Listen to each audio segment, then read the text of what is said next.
দেশের আলেমরা যে কথা বলছেন বাষ্প যাবে একটা, ওই চিন্তার উপরে আপনারা যাতে ঐক্যবদ্ধ থাকতে পারেন, সেই চেষ্টা যদি আপনারা করতে পারেন, এই বাংলাদেশের যত বড় রাজনৈতিক শক্তি হোক প্রত্যেকেই আপনাদের সামনে এসে বসতে বাধ্য হবে। আপনার মাদ্রাসা টিকাইতে বাধ্য হবেন, মসজিদ টিকাইতে বাধ্য হবেন, কারিয়ানা টিকাইতে বাধ্য হবেন, কিন্তু যদি আলেমরা এক হয় তাহলে প্রমাণ হয়েছে যুগে যুগে আলেমদের কাছেই সকল রাজনীতিবিদরা এসে করবে। ভালো কথা, বাংলাদেশ স্বাধীন হওয়ার পরে সর্বপ্রথম আমরা দেখেছি যে একটা গণতন্ত্রের জন্য যে শেখ মুজিব সারা জীবন আন্দোলন করেছে, জেল খেটেছে, দল করেছে, সেই শেখ মুজিব ক্ষমতা পাওয়ার পরে তার চেহারা ভিন্ন হয়ে গিয়েছে।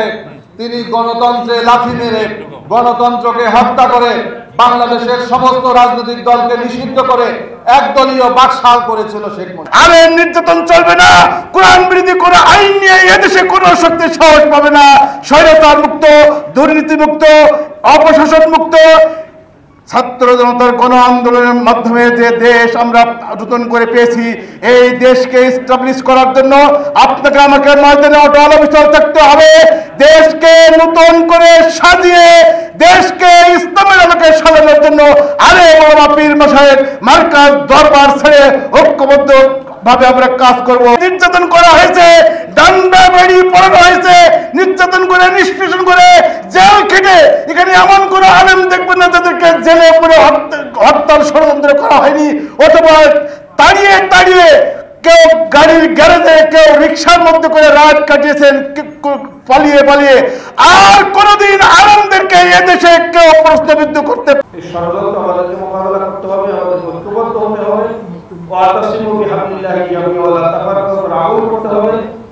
বিশেষ করে আমাদের সাহেব বর্তমানে আমি বারবার বলতেছেন ইসলাম ও দেশ মানবতার পক্ষে আমরা ঐক্যবদ্ধভাবে আগামী নির্বাচনে একটা বাক্স পাঠাতে চাই।